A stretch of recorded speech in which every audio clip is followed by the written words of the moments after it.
Night Show! Night Show! Night Show! Night Show! Hey, hey, hey!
.99.1 PLR, Night Show Live.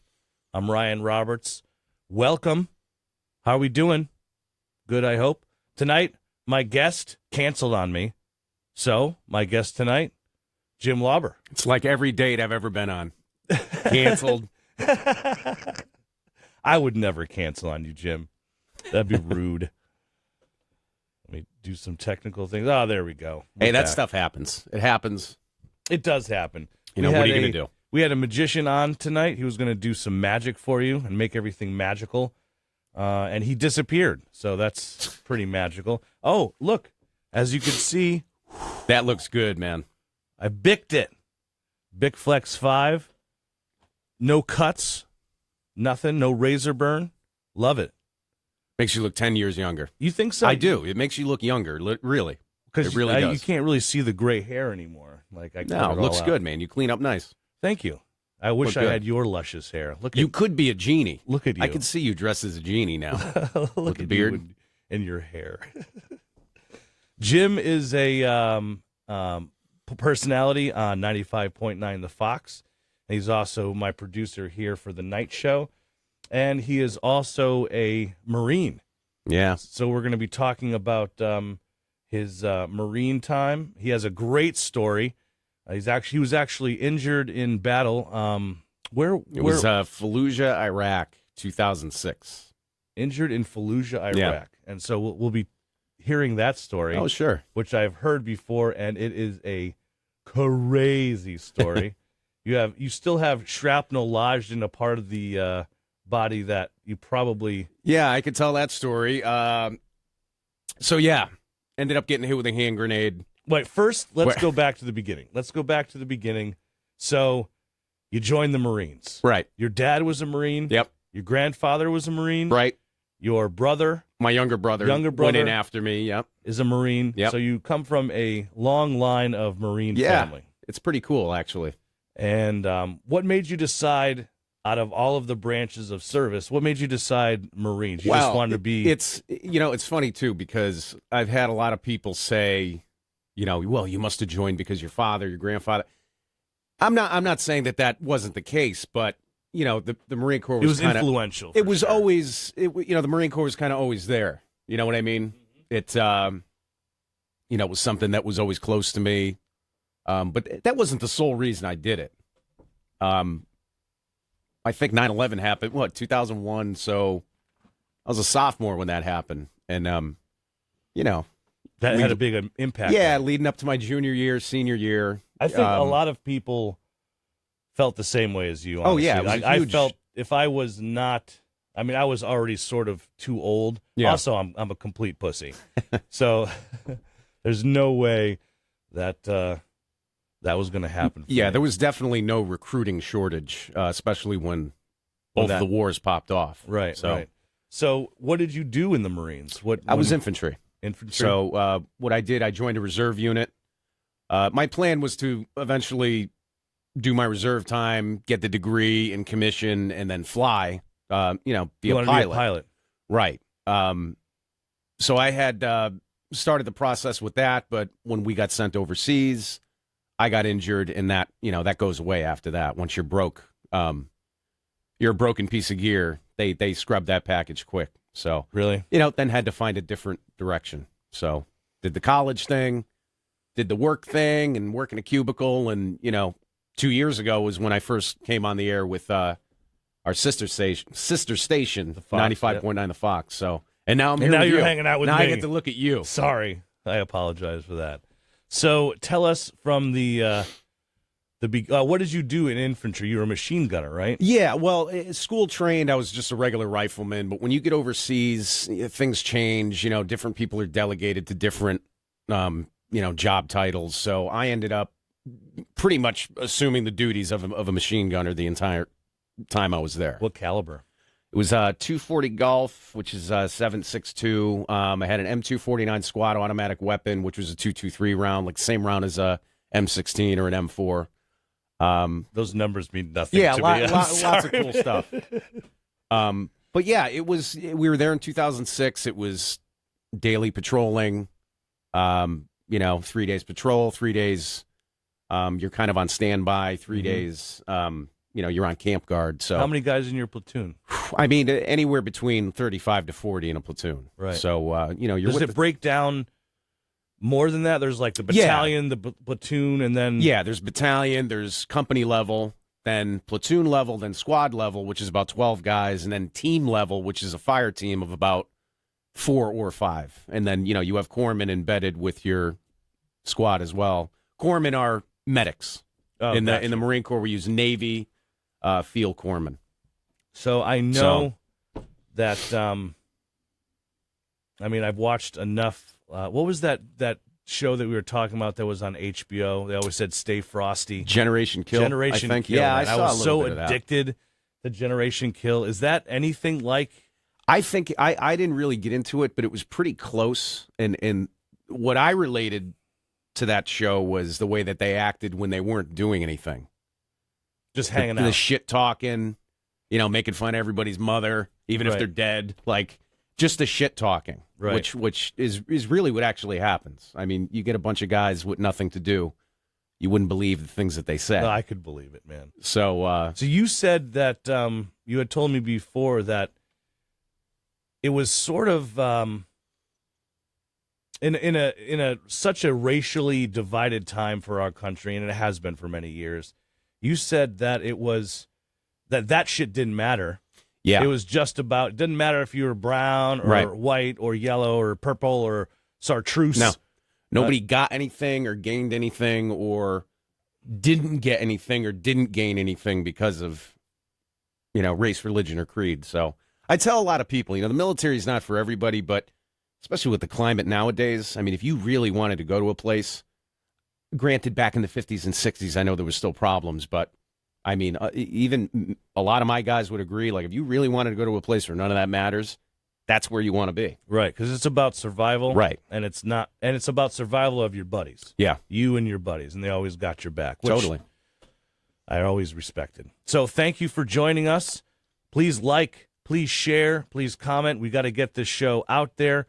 My guest today, my producer, Jim Lauber, who was told that he was a guest today an hour ago, but I've been planning this for a while. I knew it was going to happen. He's a very interesting dude, and I think that you should probably get to know us if you're going to watch our show anyway.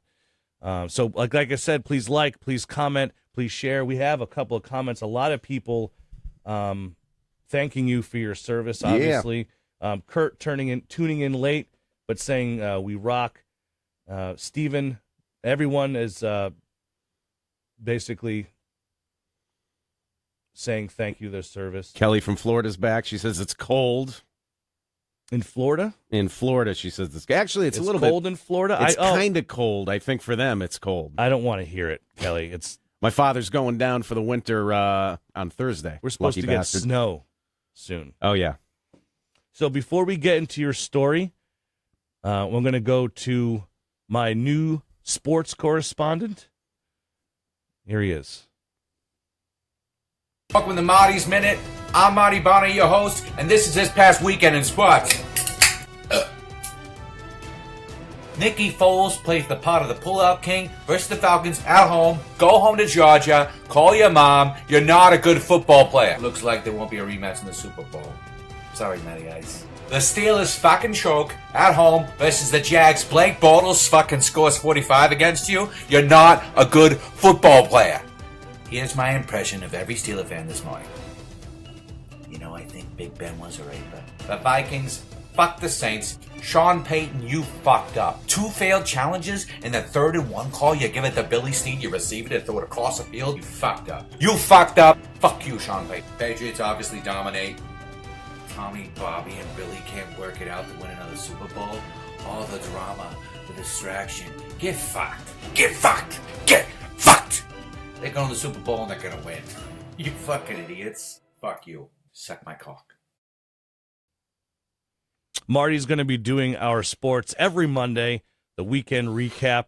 Marty's a friend of mine from South Boston. He's quite an interesting dude. All right, let's go to Jim and his story. I love this story, man, because it's one of those scenes from a movie. Like, I literally, when you told me this story before, Yep. I could picture in my head. It was like Generation Kill, and someone actually commented how awesome Generation Kill was. Yep. So, from the beginning. Yeah. So we ended up getting ambushed one day. It was August 11, 2006. Who's we? We, as in my squad. So took small arms fire. I was in the turret of a Humvee. I was basically a machine gunner. Shooting back? I didn't even get a chance to. We ended up getting ambushed. It happened quick, and you really have to orientate yourself. You don't know where this stuff is coming from. So 5-6 seconds into it, hand grenade lands right inside the turret with me. So I yelled grenade, tried to get out of the top and climb over the side. I knew it was coming. I mean, I knew, what do I got, 3, 4, maybe 5 seconds? So I got halfway out of it, and it went off. So did you see it fly in? Yes. Like you Oh, saw? yeah. Did you Yeah. see where it came from? No. Or you just knew that it clinked in? no, it just bink, and I looked right at it. My And, God, dude. Which is good, because if I didn't see it, or if I was distracted and didn't notice that, it would have You blew wouldn't me in be here. half. Yeah, you wouldn't Oh, be would have here. blew me in half. So yeah, I went through the recovery time, but the funny story is, when I was living back home with my parents after recovery, I was in the shower. This is like a year later. So And what I've seen pictures of you in recovery too. Yeah. Like you were fucked up. Oh yeah. Yeah, Like- I was in a wheelchair, I think like 4 or 5 months I was in a wheelchair. So Were you the only one injured in that? no, there was our driver almost lost his arm. And then my other buddy got peppered a little bit. Dave Burns. he shrapnel? actually- What's that? Shrapnel? Yeah. So it hit 2 other guys in the vehicle, but I mean that thing went off right on top of me pretty much. So that's why I almost lost my leg. What So- kind of grenade do they? Just a piece of shit grenade. Was it like a IUD kind of thing, No, or just some a- Russian Some like? crap pineapple grenade. I remember it. I could remember looking straight at it. So yeah, I'm in the shower at my parents' house, and scrubbing up, scrubbing the no man's land, Mm-hmm. and I feel like I'm like, the hell, I felt something in my sack. I'm just gonna say it. Mm-hmm. The old satchel. So I bat winged it, and I went, no. Oh my God. No way. I was like, it's a piece of metal. About the size of a BB. So I ran into my kitchen. My parents are watching TV in the kitchen. I'm in a bath towel. Mom, And, Dad, look at this. And no, I'm just over by the fridge, and I'm looking for a magnet. Like a small magnet. You would think I'd be concerned. No, the first thing in my mind is, can I stick a magnet to my nuts? Oh my God. Dude. So I went and I got like a strong magnet. I ran out of the room, went and I gave it a try, and it stuck. It's no joke. I could literally do that. What a great bar trick. You could. I have done it at parties for people. Oh man. Oh yeah. I should have asked you to bring in a magnet tonight, last minute, so you could do that. It's totally possible. It's got to be a strong, good, small magnet. Right. But Can you do it through your pants? no, it's not No, strong it's gotta enough. be right- no. right. I've been to parties where people scrambled around trying to find me a magnet, and they would give me like this giant, like Sesame Street magnet that their kids had on the fridge, and it wouldn't stick. But no, there's if you get a really strong magnet, like one that holds like a name tape on, like a name Yeah, tag. right. The real strong ones, that works. So, but it's something I can do. I wonder if I'm the only person in the world that could do it. Probably, unless there's another unlucky fellow. There's got to be a war-torn country with plenty of guys with shrapnel in their nuts. But because how do you got that's a very careful surgery. So you're just gonna leave it. I'm just gonna let it ride, man. Maybe I'll make some money off it someday. Who knows? You never know. That's a. I bet you that's a great bar trick. I bet you $100 that I can stick a magnet to my nuts. It's true, and you will get $100. I have had people say, "Nah, you're doing something. It's glue." So what I did was I got a really, really thin Kleenex and put that on there, and it worked. And the person went, "Oh my God, it's true. That's real." Because they thought I had something on there holding it. Nope. How old were you when this happened? I was 2006. I turned 20 that year, so I was 20. I'm 31 now, so it's a lifetime away, man. I mean, I was young. I can't believe how young I was. That's crazy. I man. thought I was so old, but no, not even close. I couldn't even drink. I bet battle makes you feel old, though, in a way. Yeah, because it's not something that 20-year-olds should be doing. I mean, that's who does it, right? But I was going to see fish shows when I was 20. Oh yeah, and, But it's good to get you young. That's why so many young people, go and do that. I mean, older people do too, but it's weird how you feel so old, but you're only 20 years old. So, after you were injured, what did you do? You stayed? Did they discharge you?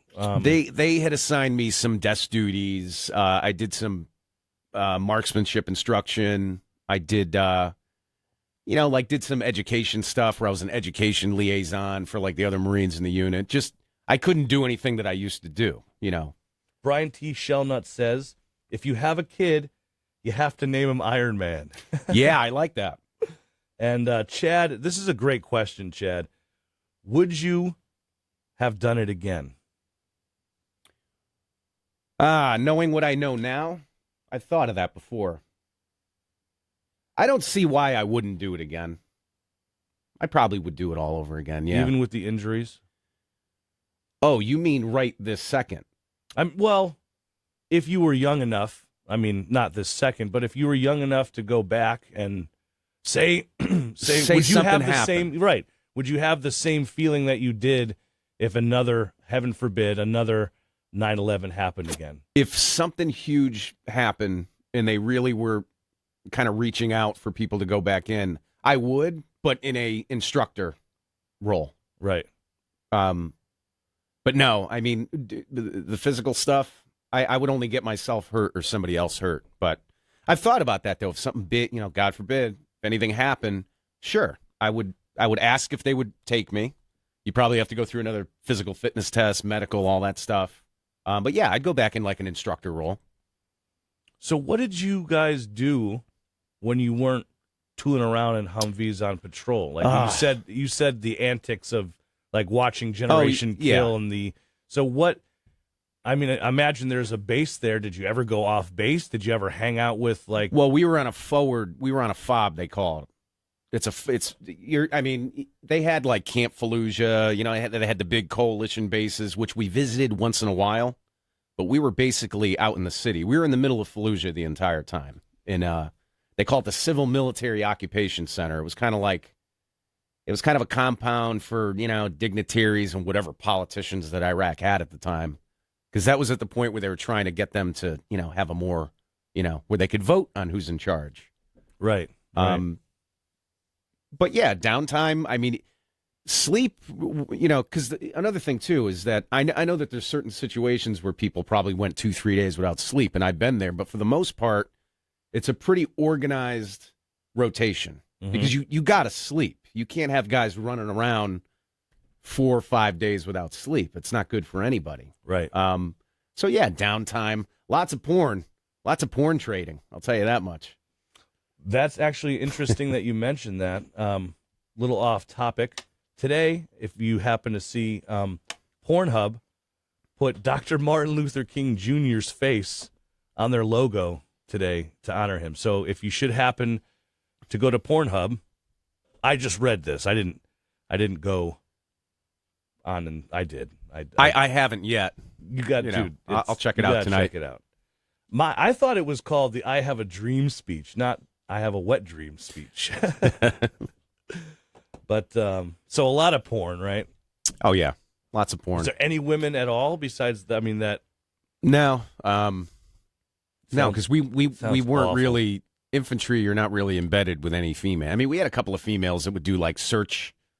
They would search females in the vehicle checkpoints because we couldn't. You're not supposed to go near their women or look at them or So no, but really no females. So I know that you lost some friends. Yeah. That must be, especially when you're in Fallujah, you're doing your patrols, you see these dudes every day. Mm-hmm. What kind of morale damage did that do to you? And I mean, how? It's a question I've never seen anybody. I've never been in battle. I have no idea what it's like. I've lost people, but I can't imagine what that must feel like. I never saw I'm fortunate to have never actually, my friends that did get killed in action, I wasn't there. I was there, but I wasn't in that squad. I wasn't out on patrol at that time. But I don't know. For me, it was something that didn't really start to bother me until I got Later. home. I hear that a lot from friends of mine. I mean, you have the initial shock when you're there, when you hear it, and then things just kind of go about as usual. It really doesn't start bothering you until you have time to sit down and think about it. Was it a daily thing? No, it wasn't daily. It wasn't. We had lost a few guys in the beginning. It was towards the end when we lost guys from our company. It was literally, I want to say 3 guys. I was already home at the time. Oh, really? I was sent home in August of 2006. And my unit didn't get back until October. So that kind of sucks. When you're already here, you're already back home. And there's nothing you can do. There's nothing I could have did. Yeah. Right. So, stuff was like that. Was it sort of the same did they lose their lives in the same situation that you were in, just on a regular patrol, and something went down? Yeah, there was. We had a problem with snipers out there. Real bad problem. That's how one of our guys got, was killed. Suicide bombers. I didn't know that. I didn't know that snipering. Like, I didn't realize. Obviously, they had snipers. But I didn't realize. And that they're was good. They're very good. I mean, the way you have to look at it is think of your neighborhood where you live. You know your neighborhood pretty good, right? Yeah, and that was the same there. Yeah. Right? So some occupying force came in and they're setting up camp. You know where to go. You know where to walk around. You know how to hide in plain sight. That's another huge thing too. People that we were fighting over there, they would hide in plain sight. You go to a market, how are you going to know who's bad or not? So, Jared asks, did your taste of porn change / evolve while being over there?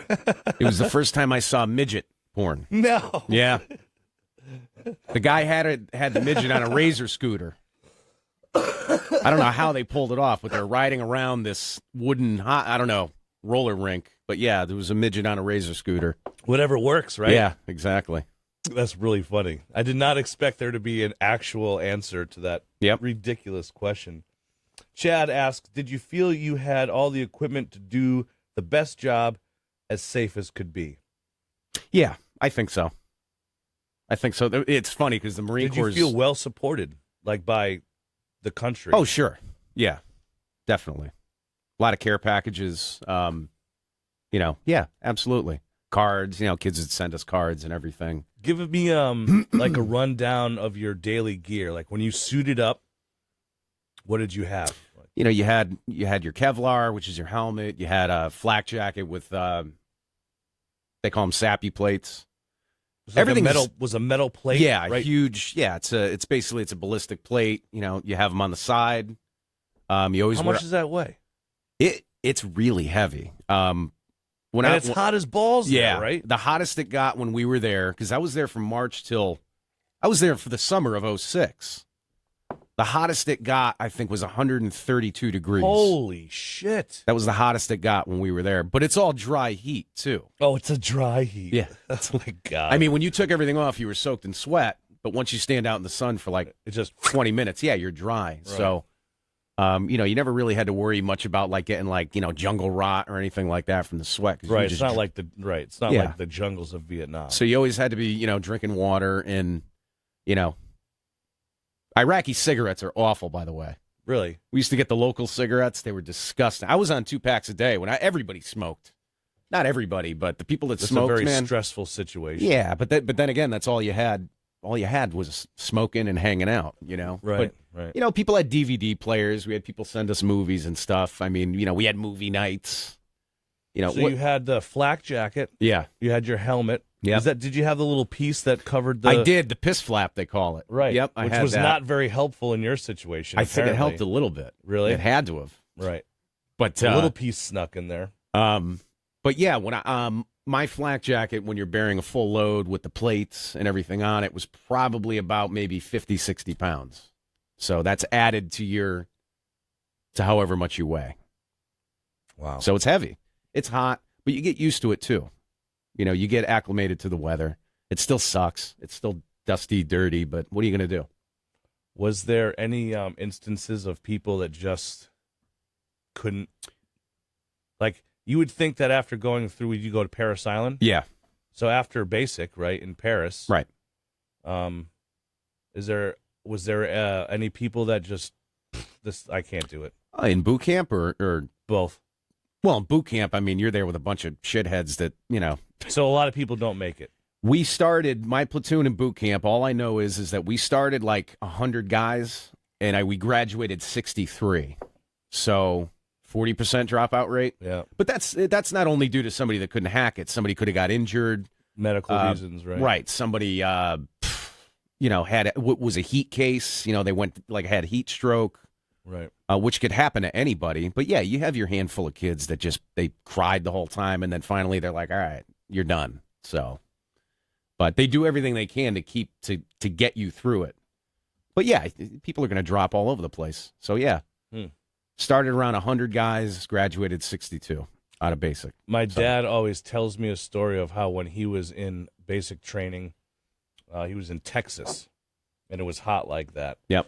And one of the things that I don't know why this story, it's not that great of a story, but it's very typical for the armed forces, I guess. His drill sergeant would make you, if you fucked up, yep, you had to dig a hole, and then you had to throw your cigarette butt in the hole, then you had to fill in the hole, and then you had to find your cigarette butt again. At least they got to smoking basic. Right. Shit. But that was the 60s, what I mean, where smoking was totally fine. Let's go to some questions. Let's see what we got here. And I may be doing some phone calls, too. Yeah, let's get a phone call in here. All right. A lot of people commenting about thanking you for your service. Appreciate it. If you have any questions, please feel free to ask. If you have any comments, please make a comment. Please like, please share. And like I said, please comment. This is a newest show that we're doing on 99.1 PLR Facebook page.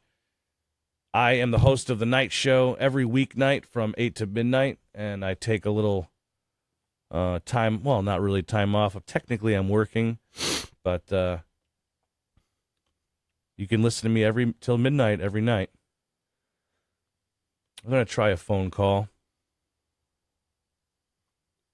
And then, let's see.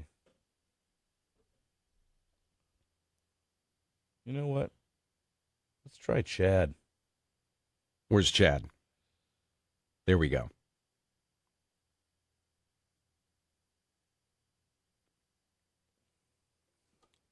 Chad, I'm giving you a call.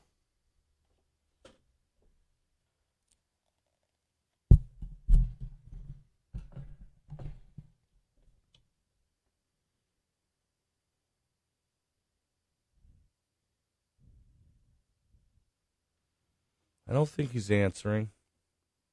try it again.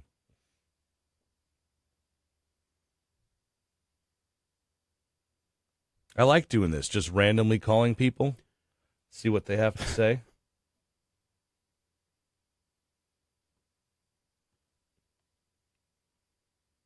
I don't think it's happening.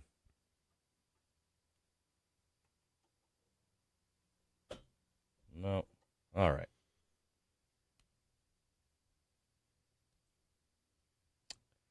Hey, one of my bosses liked my big video. That's good. My guest tonight, Jim Lauber III, Marine and radio personality on 95.9 The Fox, and my producer here for the night show. That's He's right. been such an asset to have. He's gotten some great guests so far. We've got a lot more guests coming up. Tomorrow, tell him about tomorrow while I try to find someone to call. Yeah, tomorrow I got a good buddy of mine, Tim Rockefeller, and he is the founder of Rock Solid Defense out of Guilford. So What do they do? he does basic NRA pistol courses to get your pistol permit. I actually renewed my permit this year with him. Great instructor. He's got no ego, especially if you've never handled a firearm before. He's the guy you want to go to because, the way he works with people, especially the people that are inexperienced, he makes you feel as comfortable as possible. And you said we're going to get to go shooting. Yeah. He'll take us to the range when it gets nice out, and we'll put a video together. And we're going to see how Ryan does with an AR-15. Oh, man. A little shoot and move, Right. Hey, Dave. What's going on? What's up, Oh, man? who we got? Hey, we got Dave. He had a question. What's up, man? Yeah, what was your favorite gun to shoot in the, It was probably the 240 was my favorite. Oh, man, have you ever shot the Barrett 50 cal sniper rifle? No, I never got around to that. No, that's more for the scout snipers. They use that. Have you ever been in the service, Dave? No, but my dad was. I tried for the Navy, but I couldn't pass the test. Where are you calling out of? Or where did I call you at, actually? Tennessee right now. You're in Tennessee? Yeah, Nashville, yeah. Oh, how are things down in Nashville, I love man? Nashville. Yeah. Oh, it's cold. It's cold in Nashville? What's cold in Nashville? It's about like 27. Ooh, Snow tomorrow. that is cold for. That's awful. That's crazy. Yeah, I love the show, guys, man. Oh, we appreciate Thanks, it. man. I'm trying to get you the camera on online here, but it's not working. But we can hear you, which is fantastic. I got one half of my technical job done. The other half, That's awesome. not so good. What are you doing down in Tennessee, man? Right now I'm visiting a family member. I'll be back in Connecticut in February. So you're living down there now? Yeah, Partially. yeah. Well, do you have any more questions for my producer / guest? Am I that interesting? I'm not. Dude, that a lot of interesting. people, dude. I think you're. Yeah, I think he's very interesting. No. Yeah. Yeah, I think it's interesting. Oh shucks. And if I think it's interesting, there's got to be at least two other people that think it's interesting. Oh, yeah, definitely. All right, thanks, Dave. Keep watching the show, and Oh, yeah, all the time, man. right on, man. Thank you. Be good, dude. All right, have a good night, guys. Later. Bye. I love technology. It Yeah. really- That was good. It was clear. yeah. We'll be doing a lot more I of could that. not get him. I could not get his camera going because. Yeah, if people want us to call you, just say, call me. We'll give you a call. Thank you to everyone that watches. Thank you to everyone that shares, comments, and likes. Today we were going to have a magician on, but he disappeared.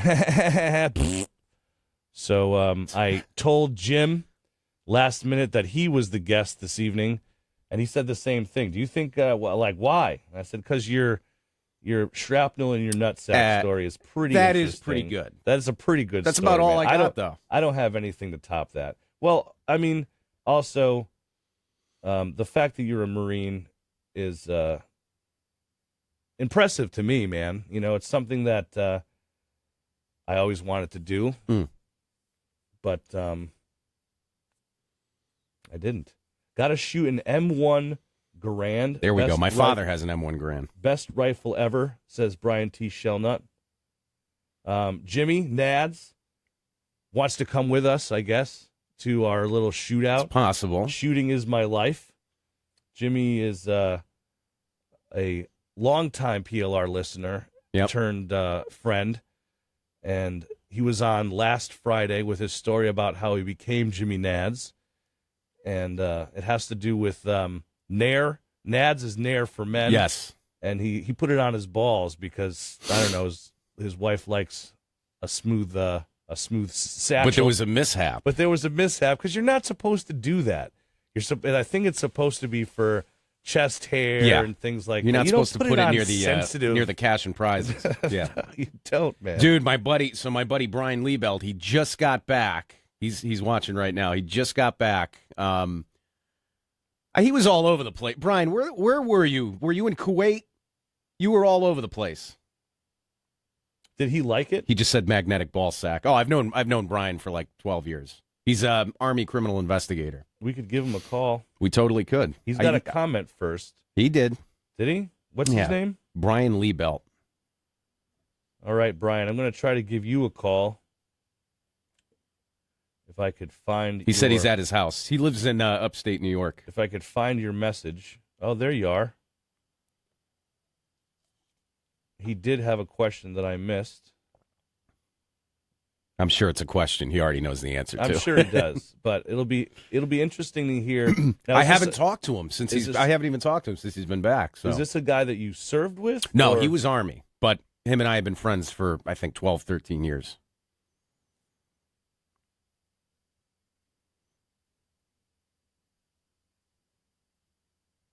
It says Brian is currently unavailable for video calling, probably because he's watching our show on his phone. But we'd like to hear from you, Brian. Also, if you're friends with me,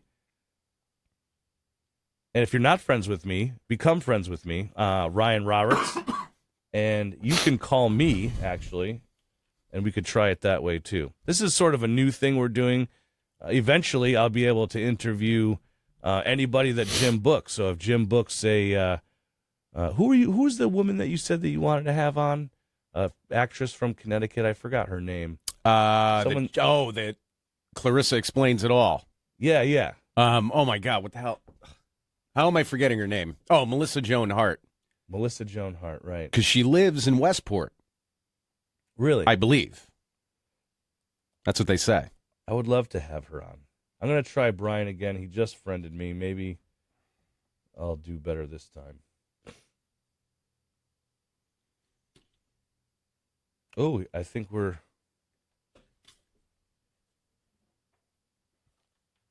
This is Jim's friend, Brian.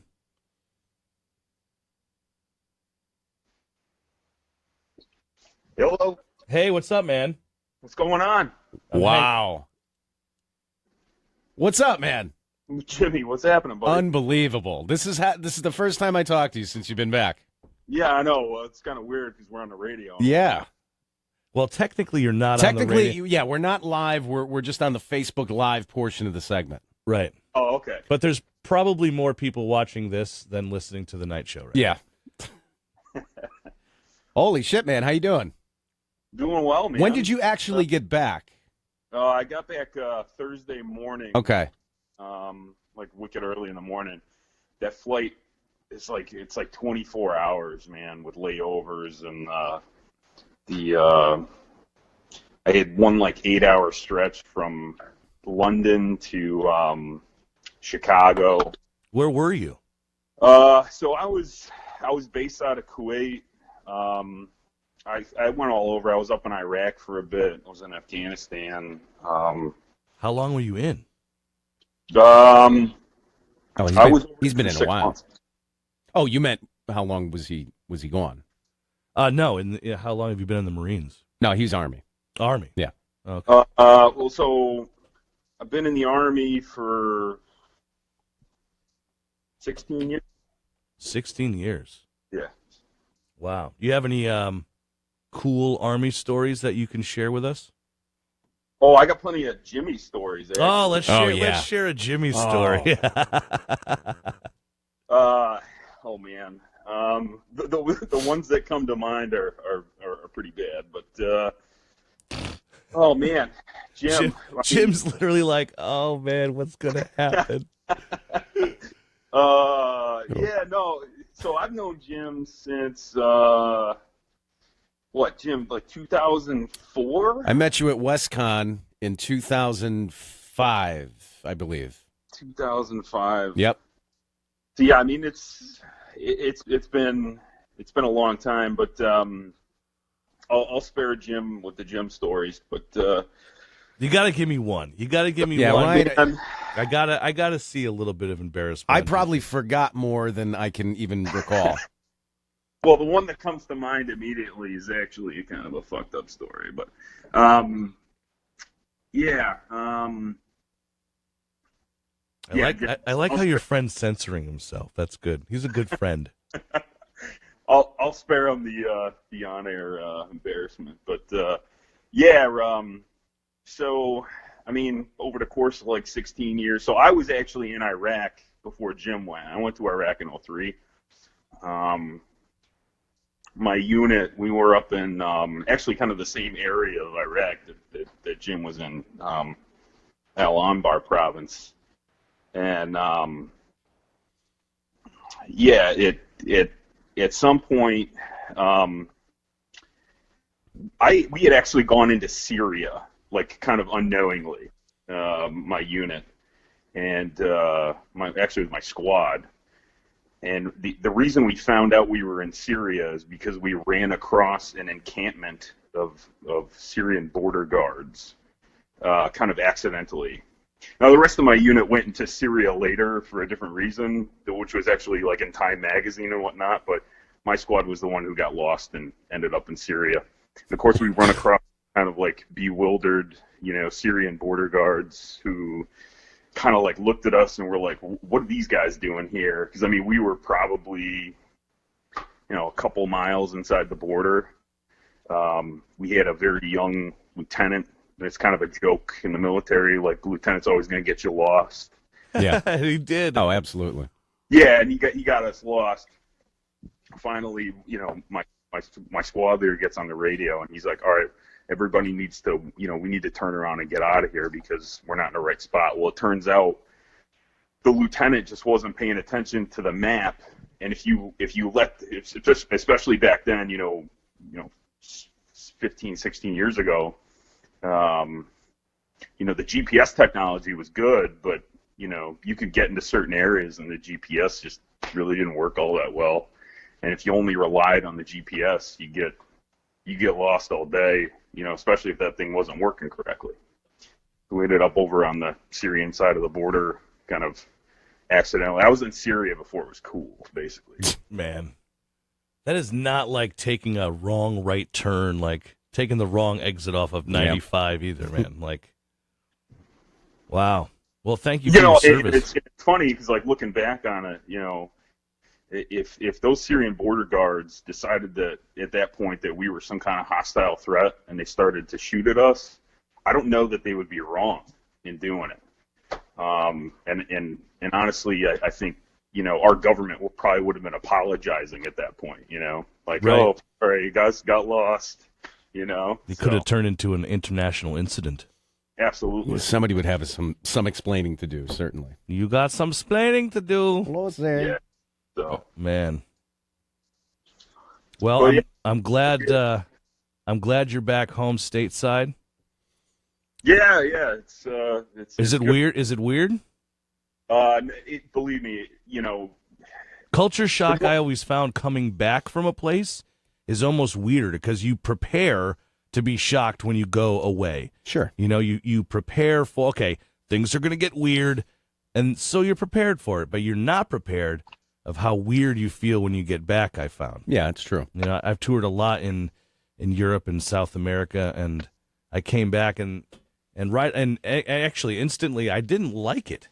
Like coming back and having everyone be very, I don't know, I of course love America, but Right. Americans can be very, very, especially Americans in the airport, like Texans going to like anywhere, like, they're very pushy and loud and obnoxious, and a lot of times Americans are not good representatives of the United States. At the airport, that's what you're going to get. Yeah. No, you see the worst of humanity just about in any airport in the world, I would think. That's right, and that's the first place you come back to after you've been away, and it's true. It's just like, oh my God, is this everyone like this? But to answer your question, this is my it's not my first time over in this part of the world. So after the first time, every other time is like Groundhog's Day.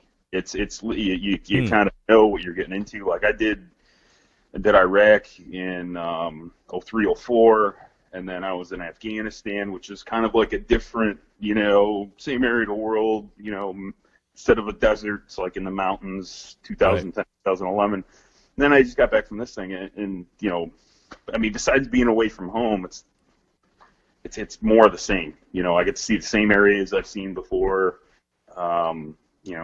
Kuwait's like the Mississippi of the Middle East. But yeah, I do have one Jim story. Okay, all right. Yeah, you got you can't leave Ryan hanging with nothing. No, I can't just go away with nothing. Thank you. The ball sack trick. So I remember the first time, like I think I personally saw it. Like I'd only heard about it. I had just got back from Afghanistan, and my parents threw me a party at my parents' house. Oh, in the garage. In the garage. Yep. And a bunch of my buddies came out. Jimmy was there. A bunch of guys I went to college with. Some guys I served in Iraq with were there and whatnot. And my mom hears about this. Like, this magnet, because Jimmy had already shown it. And my mom comes in and is like, so I hear you can stick a magnet to your ball sack. Oh, my God. Oh, yeah. Jim he pulls his pants down and shows Mom. I didn't pull the pants down. I just hung a nut out. I just hung a nut out. No need for taking pants off. Jim, I'm pretty sure at that point, like my grandmother, like pops her head out. It's like, what's going on? Oh yeah, yeah. So she was like, "Oh, bless your heart." Oh my God, that is great, man. Well, when you're a Purple Heart recipient, you can get away with certain things. So at least that's my perspective, anyways. No, that's true. That's true. Good point, man. Well, thank you for being a guest on the Night Show Live. We appreciate it. And I know Jim was happy to hear you. Oh, yeah, man. I'll be calling you soon. Oh, sounds good, buddy. I got to get up there and go fishing. All right. Thanks, Ryan. All right, man. Take it easy. Take care. That was great. Yeah, awesome. That was great. It's good. Now I feel bad. I haven't even said. I've known he was home, and I just didn't even send him a text or anything. Well, that's what we'll do. We'll just call all your old friends from now on. That'll be the show. We'll just call Jim's friends. We could do that and have them tell awesome Jim stories. Absolutely, we could do that. What do we got here? We got. I'm going to go to the thing I was supposed to play last Friday. The Wolf of Connecticut? The Wolf of Connecticut. I like that name. I was thinking about that on the way here. Yes, the Wolf of Connecticut. Good evening, Whaler Nation. Connecticut superfan here. Mike Lombard here with some rare breaking news. New York City loses to Hartford. A few days ago, New York City Mayor Bill de Blasio announces he's dropping his $9.6 million tax incentive package to the health insurance giant Aetna to lure them from Hartford to the Chelsea neighborhood of New York. Just today, CVS executives met with Mayor Luke Bronin and also announced that they have no plans to move Aetna's headquarters from Hartford to any of their other headquarters, which include Arizona, Texas, and their main hub in Woonsocket, Rhode Island. Our neighbors in Rhode Island and our New England friends all agree that Hartford has it, by saying they also want to make sure Hartford becomes their center for excellence as they merge into the insurance business. Also in Hartford news, UConn men's basketball gets a win over UCF. Guys, back to you.